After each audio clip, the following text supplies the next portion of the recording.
in. So we do highly recommend that everyone signs in and registers right away.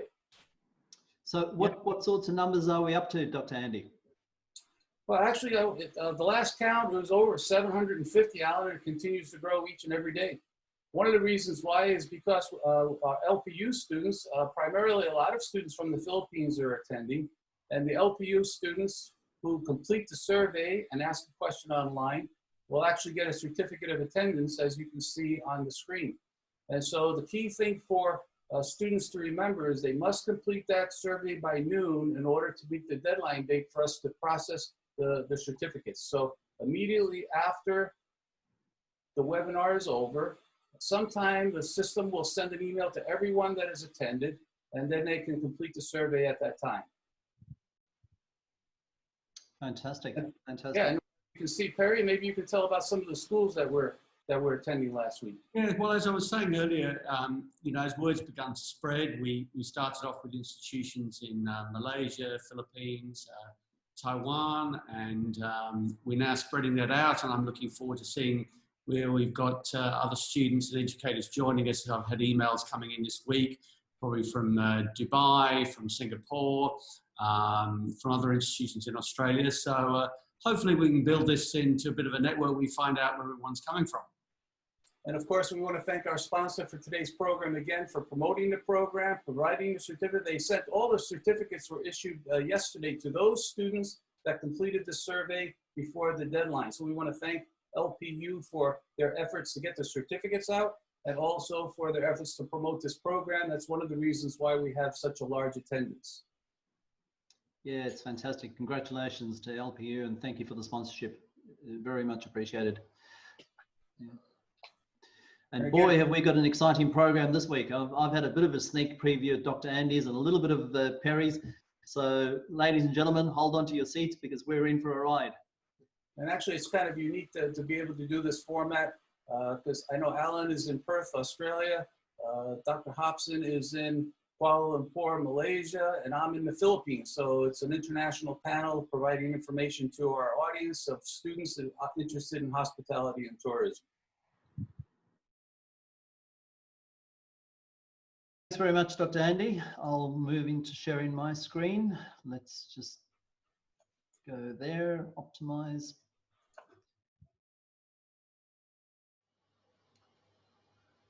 Well, good afternoon, everyone. Put yourself in the setting, a hotel room that is fitted with a wide range of technology enhancers, each adding to the guest experience, the setting, their senses, a total virtual experience. These are the types of opportunities that technology-enabled hotels and hotel rooms can offer the industry and our guests now and in the future. Feel the temperature, hear the sounds, see the lights.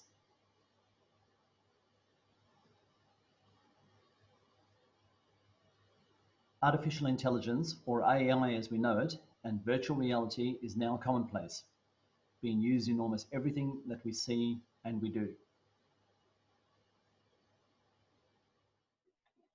So welcome everybody, and thank you again for joining us. That's students from Taiwan, Macau, Thailand, Philippines, Malaysia, India, Australia, Dubai, and many other countries. This is the largest webinar of the 3 that we've run so far, and it's again a pleasure to see everyone today. In the opening video, the hotel room displayed may have seemed a little futuristic to some of you, but the technologies you saw are already available and being experimented with for use in future room design. Today, however, I'm going to explore some of the new technologies a little more. Technology in a hotel room, maximizing the guest experience, is the theme of today's talk. And as we all know, governments spend millions on destination marketing.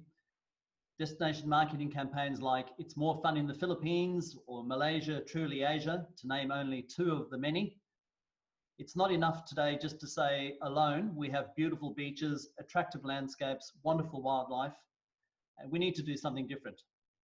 You know the old saying, location, location, location. And there's a little press for where I live in Australia, a little bit about Perth and the sights to see in Perth. But is location still the case? I would argue in a post-COVID world, experts are already announcing the new saying, hygiene, hygiene, hygiene. And we've touched on this over the last 2 weeks already. It's no longer about how big and beautiful your natural landscapes are or how grand your hotel is. It's already more about hygiene standards and how hotels and their staff practices are adapting to this new world order of paying attention to guest safety and hygiene. So are our hotels ready? What will differentiate one hotel from another in the future? Is it its location? Is it luxurious designs, large, comfortable rooms with panoramic views, or the fantastic range of guest facilities like large pool areas or spa facilities?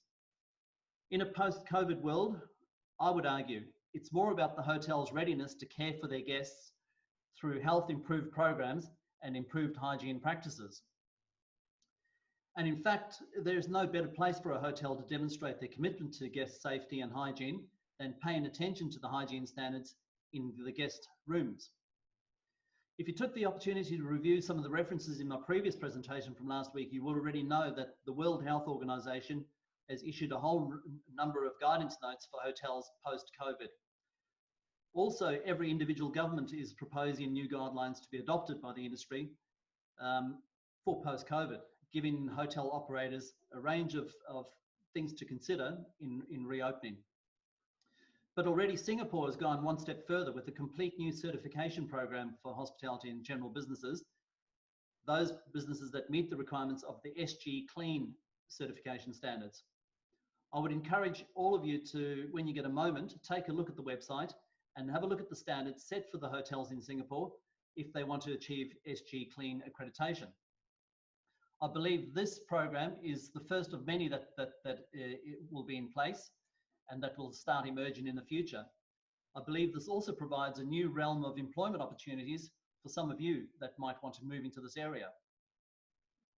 So as we've seen, hotels have a greater responsibility now to ensure guests are safe, the hygiene and health of the hotel is well looked after. Guests now more than ever will be seeking healthy and hygienic interactions, not only with hotel staff, but also with the hotel facilities, and most importantly, the hotel room.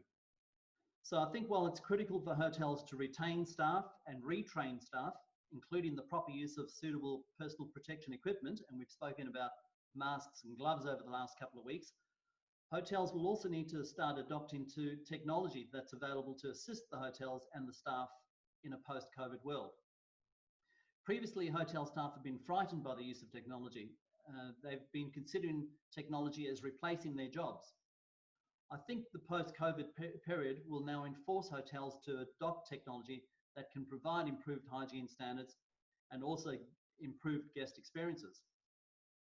Technology can enable a whole number of things, greatly reduced number of contact points for guests in the hotels. And this includes the use of artificial intelligence, room controls, reducing touch points through proper technology integration. Once they enter the room, the lights turn on, the drapes open, the television turns on. It's a smart room, it's an intuitive room, it understands you and it knows your needs. In addition, both Aria and Vidara have a tablet located in each room. With the tablet, our guests are able to book an appointment at the spa, get tickets to your favorite show on the strip, book a cabana at the pool. They can even order in-room dining. They also have the opportunity to get takeout from their favorite Aria restaurant. Ordering it from the tablet means they make it in the kitchen and take it right up to your room.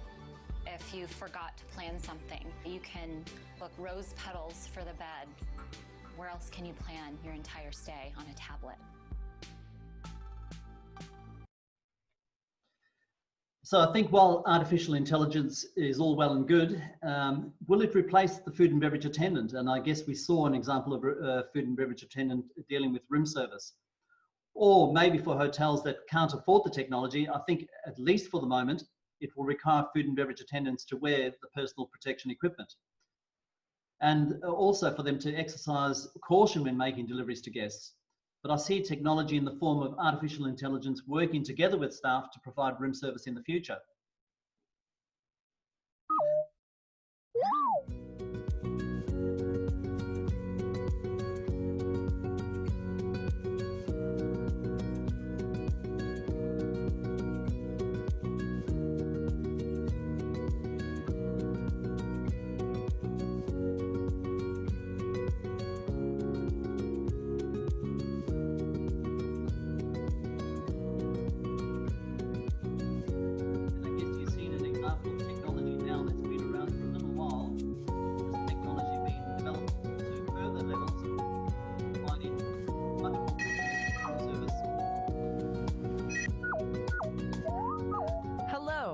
your delivery has arrived.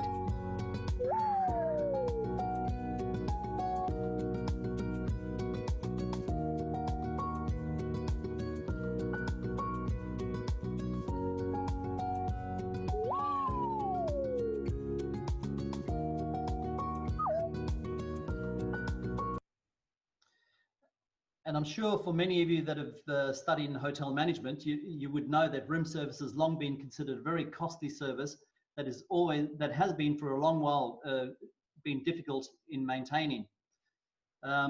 Like most full service hotels, the New York, Hilton, Midtown continue to see a decline in traditional room service, the number of requests over the last several years. So this type of artificial intelligence may offer the answer.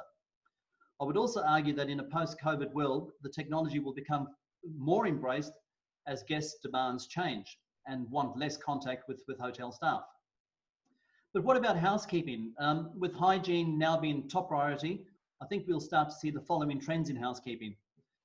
Again, much greater use of personal protection equipment by housekeeping staff. I think new cleaning schedules, including new chemicals and deep cleaning routines. And let's take a look at some of the emerging technologies in housekeeping, including UVC, ultraviolet technology, and nanotechnologies. A hotel room can be a hot zone of bacteria.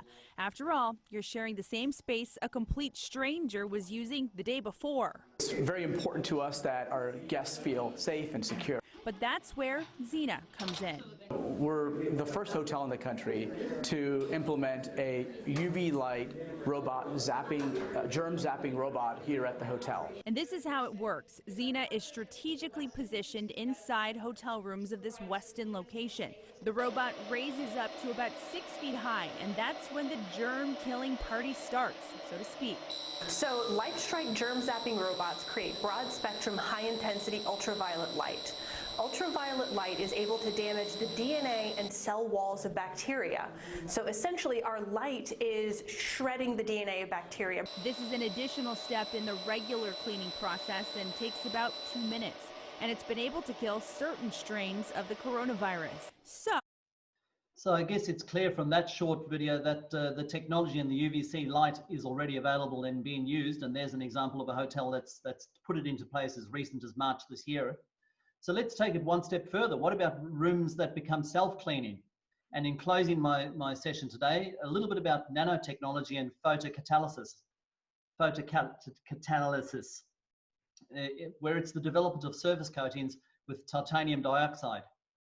There's a common mineral pigment that's found in everything from paint to toothpaste to sunscreen called titanium dioxide, or TiO2 for short. And whenever ultraviolet A light strikes a particular form of this mineral, it starts a chemical reaction that's called photocatalysis. I won't get into all the chemistry here, but basically light-activated TiO2 briefly transforms ordinary water and oxygen in the air into powerful air scrubbers. So my intention is not really to give you more information about it. What I believe in closing, that COVID-19 and the current situation we face has forced the hotel industry and its staff to consider different ways of doing things.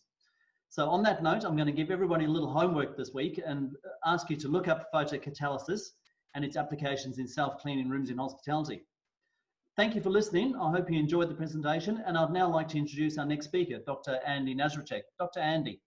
Alan, thank you for that presentation. That was a pretty high-tech presentation. Alan, you think that technology is going to be the wave of the future for all hotels and restaurants?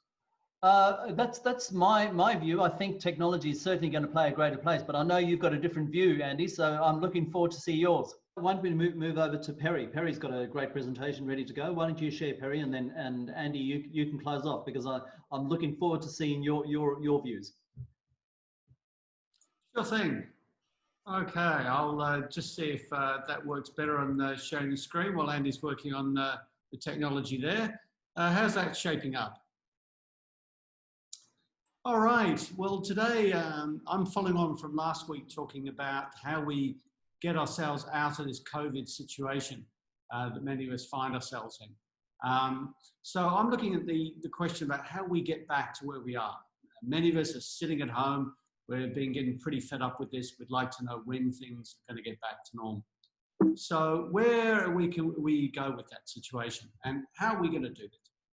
Now, a couple of weeks ago, I started with this slide, which showed that the Spanish flu, which was over 100 years ago, had a particular set of waves. In fact, it was the second wave that was actually the most deadly. Now, here in Malaysia, where I'm based at Sunway University, what we saw here was the government had some consultants put together a report. And you can see here certain waves. And in fact, if you just see the pink lines on this map, basically what they were indicating was that if different infection waves came through, the government would have to bring in different movement control orders, or MCOs as we call them here. Now, this is the sort of challenge that we're going to have as we try and open up. In fact, just today, earlier today, a group of leading researchers from Australian universities put a proposal to the Australian government saying, look, there's two ways forward from this. One is what they called elimination of the virus. How can we eliminate it totally? And this has been a strategy that the New Zealand government has been following. Or do we look to what's called controlled adaptation? So both of these have major implications for tourism. Essentially, what you're looking at under the elimination is that we're going to continue our existing lockdowns. And I know many of you from wherever you're sitting in the world at the moment. And we've got people on this webinar who are sitting in New Zealand all the way through to Italy and places in between. And you're all in different circumstances and everyone wants to know what's the way out of this. And governments are challenged as to have to make those decisions. And those decisions are going to have impacts for all of us. So, as we know, the international airline industry around the world has been grounded. If we look at what's happened to tourism in various countries, you can see here, for example, what's happened in Thailand. They're predicting a 60% fall in tourism arrivals. Now, that's quite unprecedented. And they're looking at this lasting at least 18 months. That's the view that's coming out from the Thai Tourism Authority. If we look at what's happened domestically, even with domestic flying, we can see how much that has reduced as well. And as we come out of this COVID situation, it's probably domestic travel that's going to start off first, because people in different countries, as things become safe again, are going to be more likely to travel at home. And that's going to come out in quite a bit of the research that I've been doing and reading over the last week or so. Now, the question, of course, is will people be willing to travel? People have got concerns over safety. And as you can see here, IATA, which is the International Authority that looks after airlines, did some work on this. And, you know, they found a lot of people are going to be pretty cautious about getting back on planes. Of course, there's a group of people who are going to be raring to go. The question is, will governments let that happen? And that's going to be the challenge.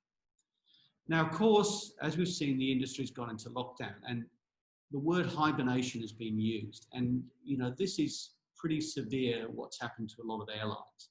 And they've placed their planes not in short-term storage, but in long-term. And you can begin to see this from some of these photographs, what they're expecting and the cost that it's costing for the airplanes to park, those 16,000 airplanes. So that's a pretty significant situation that the industry is facing. And of course, this is sending quite a number of airlines to the wall. As I touched on last week, we're now beginning to see some go bankrupt. So Air Mauritius has filed for voluntary administration, South African Airways, and over in the UK, we're seeing British Airways announce that it's going to lay off 12,000 staff today, which is 1 in 4 of its employees. Meanwhile, down in Australia, the second largest airline there, Virgin Australia, has gone into administration. So you're beginning to pick up a little bit. And of course, this is just the beginning. A lot of other airlines were going to be able to hang in there, but again, it's just a question of how much cash they're sitting on. So if we look here within Asia, Thai Airways has indicated that it is in severe trouble. And as you can see from this chart that was put out by the Nikkei Asian Review, both Korean Airlines and Garuda from Indonesia are in questionable positions. Whereas airlines that are looking in better position are airlines like Japan Airlines, Cebu Air from the Philippines, or AirAsia. So these are going to be the challenging times. And Thai Airways is saying, we don't think things are going to start improving until October. That's in the advice that they've been passing on. Emirates itself has said that they won't start flying again until about July, and that's the schedule they're currently working on.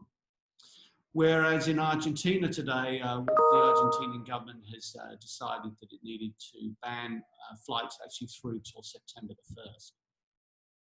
In Korea, the Korean government's advice is this could take 2 years. And these are the sorts of things that they're planning in terms of their health and the implications this has for hotels and restaurants as we come back into this period. So this time has seen not just the airlines, but also airports. In Singapore, Changi Airport has decided to close one of its terminals. In their particular case, they've decided to bring forward some renovation, but they reckon they're going to close that terminal for 18 months. Meanwhile, over in the UK, Gatwick Airport, which is London's second airport, has given advice that it could probably take 4 years for tourism to get back to where it was last year. So these are the challenging times around the industry that we can see. And obviously this has impacted communities all around the world. So if we go down to New Zealand, for example, Queenstown in the South Island, very heavily dependent on tourism. And the mayor there was recently quoted as saying he reckons that their economy could shrink by as much as 40%. So clearly New Zealand's very keen to get out of their lockdown and also to get tourism started, but importantly for them, international tourism. Because this has hit all their attractions, whether it's here, the Shotover Jet, the Franz Josef Glacier, all of them. And as their CEO said, it's going to take a long time for us to recover. And so this has got huge implications, particularly in rural areas where tourism employment is very much needed by those communities. And big events too. So even the Germans have said that Oktoberfest, which draws nearly 6 million visitors, is going to be suspended this year. And so you can begin to see the implications that this has going forward. For our friends in the cruise line industry, they've had to basically moor up their ships. In Dubai at the moment, they've basically parked up 13 ships. And again, they've given advice to the port that they expect them to be sitting there through till October, hoping to pick up on the warm winter season for that location. But again, a lot of that will depend on whether health authorities have said, we can start opening up borders, we can start seeing people travel. Now in the UK, it was quite worrying because obviously one of the ministers there said he reckoned that hospitality was going to be the last to exit out of the COVID situation. And you can see there that nearly 80% of employees in accommodation and food service have been furloughed. So obviously getting things back is going to be important. And the quicker we can do those, but the more safely we can do those is going to be really, really important. And of course, the airline industry is going to be crucial to that because we need to fly people around the world. So looking back 20 years ago to 9/11, when we saw a huge amount of security brought in, as we've shown over the last couple of weeks, and as Alan was just describing, hygiene is going to be, and health and safety is going to be absolutely critical on the agenda for getting those planes flying again. So what's the industry doing? Well, as you can see in India, airlines have been banned from flying, and they basically said, look, they're only going to get back in the air once the government gives permission. So what we're doing is sitting and waiting to see what ministries and so forth are able to say. Now, of course, airlines have to make decisions. And some of those are good and some of those are bad decisions that they're going to have to make at the moment. So, for example, Air New Zealand has had to decide that it will not take up certain routes. So, for example, it's already announced that it's going to cancel and postpone or not start new routes. Of course, other airlines see a potential silver lining. So looking at Air Baltic, for example, they've decided to phase out their older planes. And we're seeing in many cases, a lot of the older 747 planes have been phased out from other airlines.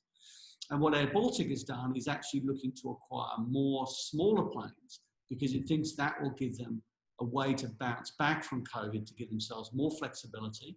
And of course, there's going to be this tricky issue with social distancing on planes and how they might be able to deal with that with seating layouts. So again, they're looking ahead, looking to the future, seeing what investments they need to make. And airlines are really important. And we can see this. I love this quote from Australia. It said, "You better bring a bazooka to the fight." And what this stoush was about where the future for Virgin Australia may be. Currently they're based in Brisbane, but various people and politicians in Sydney and Melbourne would like the airline to move. And you can see just how tense that fight's got.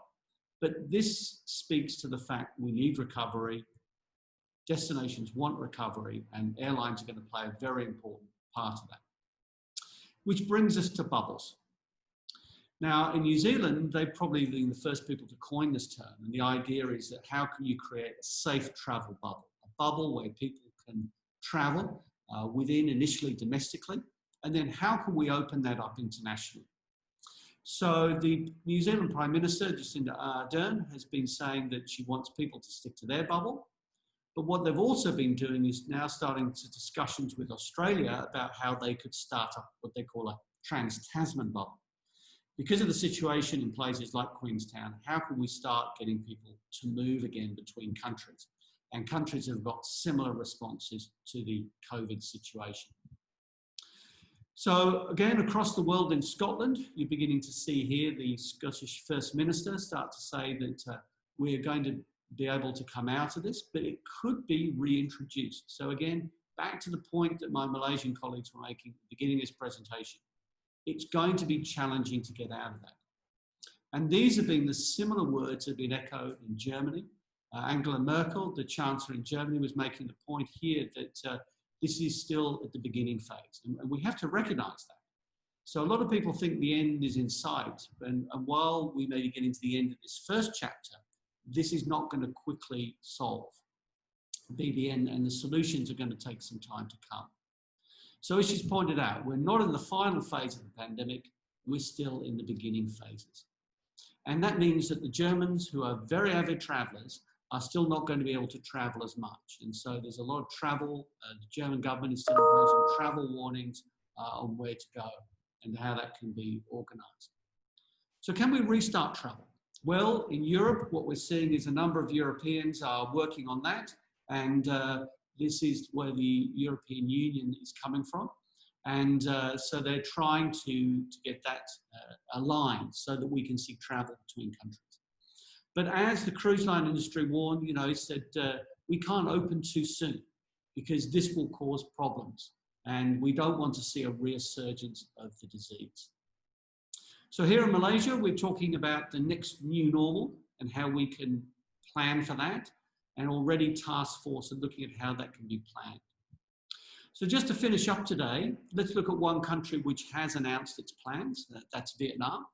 So Vietnam's first part of their strategy is to grow domestic tourism, and they're doing that under what they call the Safe Vietnam Tourism Campaign. Second is to grow internationally, to bring in international tourists on what they call Vietnam Now, Safe and Smiling. And at the back engine of this is to invest in smart tourism. And I'm going to be talking about that next week. So that's where we can see things are at. So just to finish off this week, things are not straightforward. We've seen a lot of discussions about whether there could be a COVID immunity passport. Some countries like Chile have been advocating for this. Others like Belgium have not. And the WHO is saying, we still don't have the science to back that up.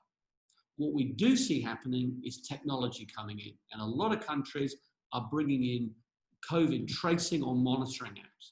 So we can see where people have been, have got the virus from, who they've been close to, and different countries are trialing this. And so it's still a little bit in the early stages. China has used a QR code system. Australia just released its the other day called COVID Safe. So we'll be revisiting this in future presentations. So to finish off today, what are the implications? Well, if you're in travel and tourism, remind yourself, remember, we need to actually understand what's happening at health ministries. We need to think about the smart technology. And as I mentioned, I'll be talking about that in a future webinar.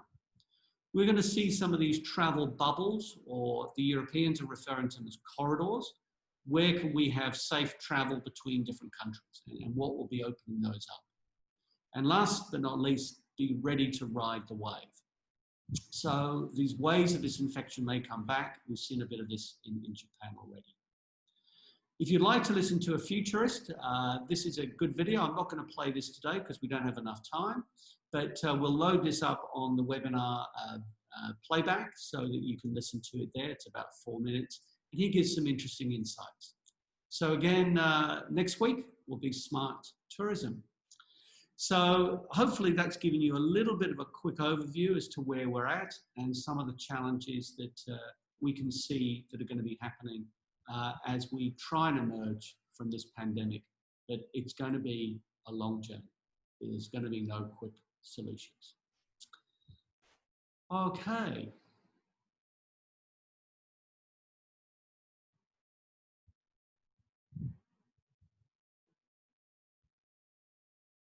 Dr. Andy, are you ready? Have you? You can see my PowerPoint. Yes, I can, Andy. I can certainly see that. Excellent. That'll make a big improvement. Thank you for going second. No problem. Discussion, and we know that the airline industry is going to change, and there'll be some questions for you at the end. So let me get started. Today we're going to talk about social distancing, and social distancing is one of those things that everyone talks about, but why do we actually really do it? That's the key. Why do we have to have social distancing? Today we're going to go through a couple of things, but before we begin, let's talk about the distance. 3 meters, 1 meter between people, 3 feet for me. And also it's important in restaurants, it's important in airlines, it's important everywhere. But why is it important? That's the question. So we're going to do our first poll, I hope. Okay, our first poll. Is everybody ready to take a poll? Let's give this a try. Which is the best way to sneeze? I'm going to launch the poll right now. And as you're answering that question, I'm going to show you a video. And the first part of this video is just 12 seconds of our famous sneezing. So you can see, we're going to discuss why it's important. Massachusetts Institute of Technology did this back in 2014. And you can see someone sneezing, and I'm going to let you answer your questions until she stops. Okay, so here we go. Okay, one more second. People still answering. A lot of people are answering. Okay, I'm going to end the poll. 5, 4, 3, 2, 1. Okay, and I'm going to share the results with everyone so you can take a look at that. Okay, and I'll leave that there. And as you watch this video, I want you to look at your answers, and let's take a look.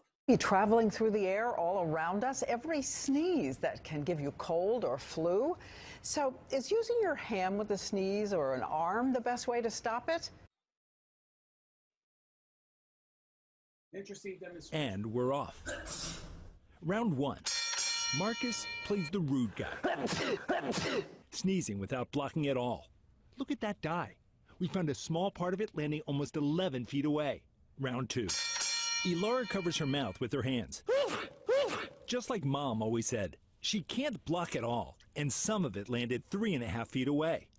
And look at all of that on Elara's hands. Disgusting. Round 3. What about that newer move we've been advised to use? The Dracula sneeze, into your elbow. Better, but look how much is still getting through. Parts of that sneeze landed 8.5 feet away.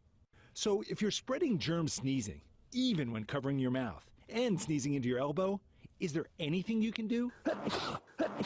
Grab a tissue. Believe it or not, with Marcus sneezing right into the tissue, we found nothing getting through. Nothing. There you have it. Gesundheit.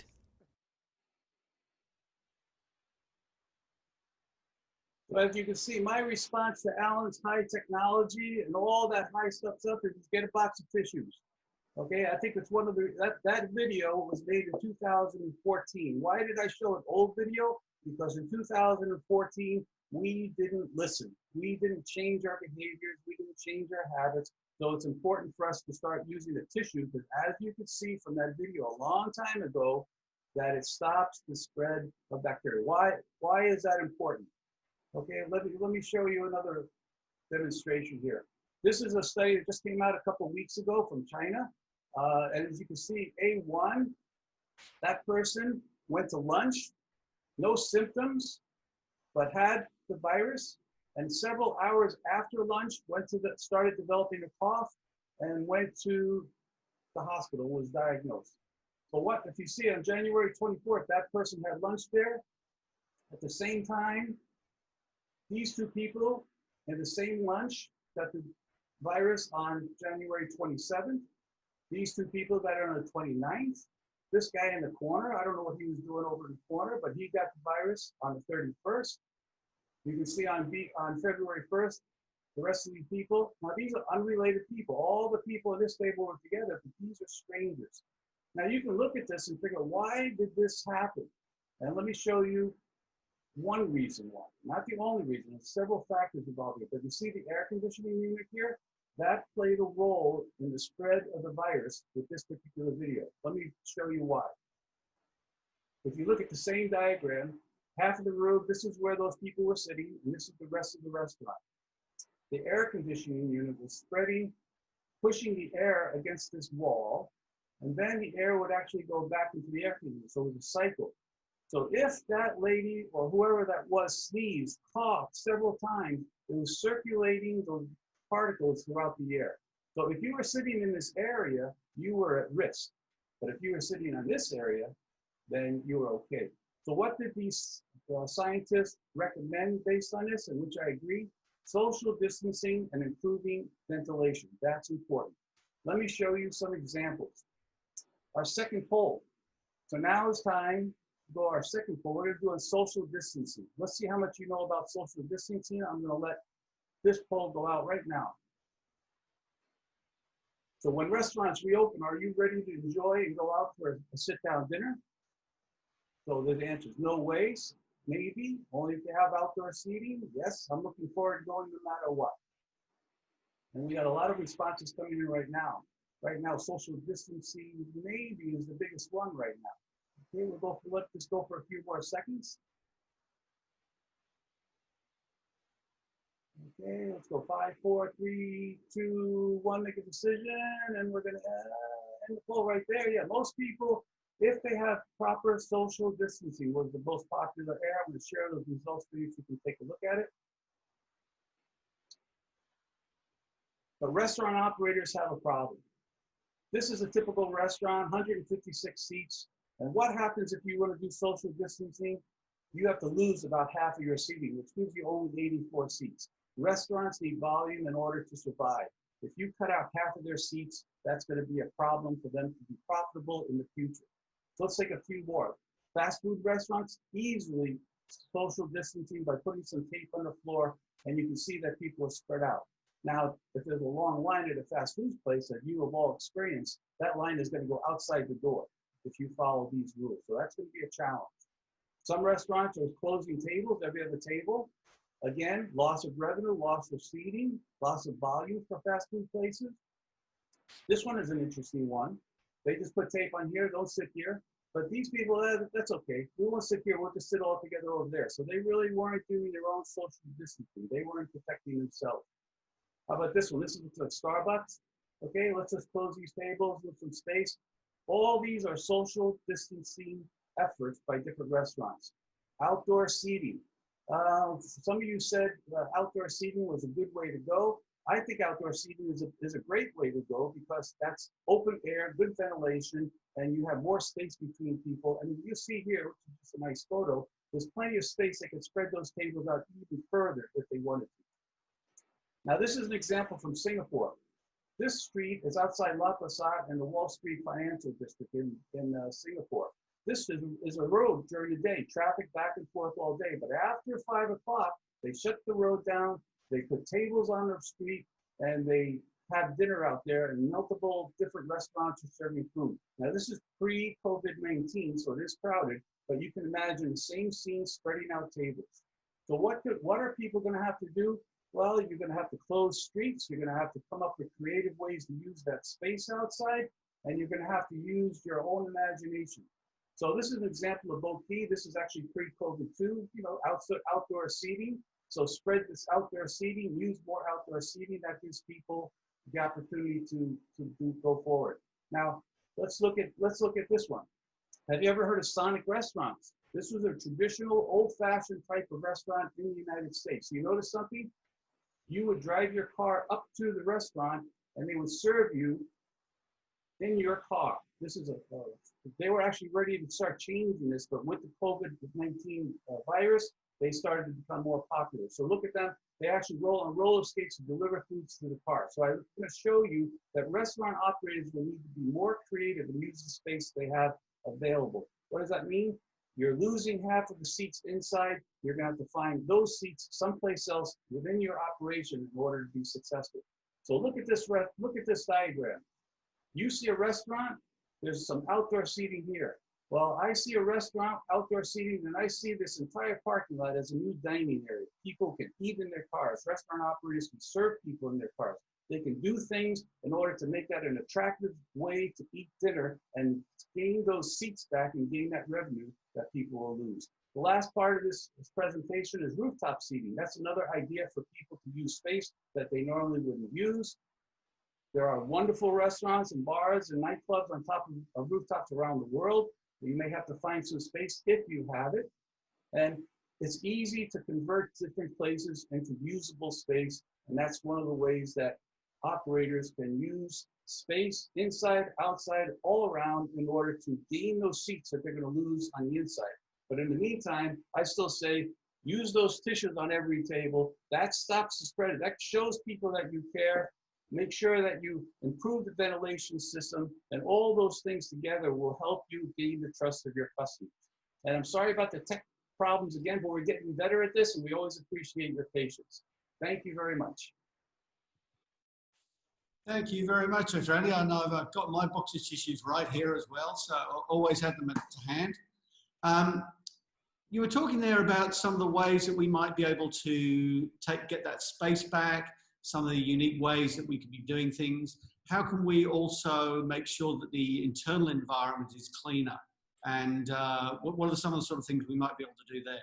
You know, the key to that is actually, when was the last time restaurants cleaned their ventilation systems, improved their ventilation systems, even moved up the filters and improved the filters? And how does a customer know that you did that? So you're going to have to start promoting that we maintain our ventilation systems this way, and tell you it's going to be, put it on the menu, put it on the table, so people can see that you're doing those extra efforts to give them a safe environment. And open windows. There's actually negative pressure, high pressure, and these are some of the things I'm going to talk about. Continue the discussion next week.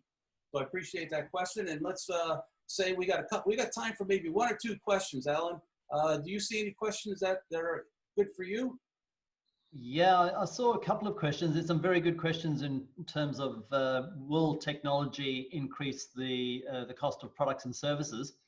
And I think if technology is properly embraced and properly executed in terms of bringing into the operation, it may in the end, it may in the initial phases increase costs, but I don't think in the long run it will. It may even reduce costs. I see hotels at the moment spending fortunes on their assets, FF&E, and that includes some of those pictures that we saw with hotels providing pads and so on. In the future, it might be that the guest brings along their own pad or brings along their own smartphone, and it's simply just connecting to the app that the hotel gives you. So the investment in the technology is more in the app and the software that makes that technology used, and the hotels might then be able to save costs in using guests' hardware. Good question. Actually, Perry, there's one question I saw online. From, they said, what if a vaccine is developed in the fall? How soon will that help people get onto a plane and start taking long trips? Look, that's a good question. I think a lot of us are hoping that the vaccine might suddenly literally drop out of the sky. Unfortunately, most of the experts are saying it's going to be taking anything from a year to 18 months, possibly longer. Getting a vaccine for a virus is tremendously difficult.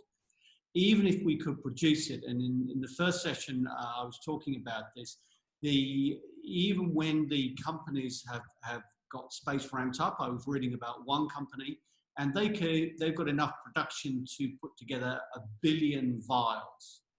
That's what they're lining up. But then you've got to remember there's over 7.5 billion people on the planet. So even 1 billion vials, which they could do in a year, that will only deal with 1 in every 7 people. So it's still going to take time. That's going to be the challenge. I think the social distancing and the other things we spoke about this week and last week are more likely to get us back in the air faster.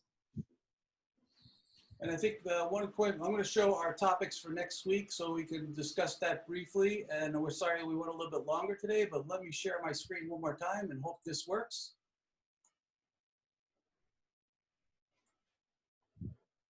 But next week on Wednesday, May 6th, will be, I'm going to continue my discussion on restaurant service procedures. The restaurants are going to change, even the service process. How will a food server interact with the guests? That's going to be part of my topic next week. Perry, how about you? Well, I want to pick up on some of the points there from Vietnam about how we can use smart tourism, technology, talking about how we might be able to use phone apps to track the spread of the virus as well. So those are the things I'm going to touch on in smart tourism and what it means for destinations, experiences, and businesses. And Alan, what are you talking about? Yeah, I think given today's sessions and some of the questions, I'm going to leave my topic open. I think it's going to be a surprise. I'll put it in the flyer that we send out to promote. Watch the space, because I think we've got another very interesting bunch of topics coming next week. Yeah, there's been some really good questions coming up, and we really want to keep these sessions topical and to find out what the issues that students and educators around the region. And today has been fantastic watching some of the comments come in, and we've got people, as I mentioned, all the way from New Zealand. I saw some comments there from Italy, etc. So it's great to have that input from everybody. And we also appreciate comments about the program itself. This is our third program. We try to get better every week. As you can tell, this is the first time we successfully had some polling during our session. So that was new. Our videos are getting a little bit better. We did have some technical difficulties this time, but we're going to get better and better every week. We do keep all the questions. We do review those questions. And at some point, we will probably have a session where we just answer student questions. But new formats, new ideas, if you have those, we're always happy to listen to them. And I want to let Alan and Perry do their closing remarks, and then we're going to say thank you very much. Absolutely, picking up on that point there, Andy, about the questions that come in, they're really important, because those will form your comments, thoughts, questions about the topics that we look at going forward. So again, please keep those coming in. And as we form this network of institutions and students from around the region and the world, we're all facing the similar challenges wherever we might be locked down, and we need to get back on the front foot of this situation. While our healthcare colleagues and friends are dealing with COVID in the hospitals, but we need to get our economy back, and the people in the air and staying in hotels and looking after them when we do come back is going to be important, and we need to show that leadership. Alan? Yes, fantastic. Thanks, Perry. And as you said, great number of questions again. And once again, a very fantastic response from the participants this week. I saw at one stage 484 participants.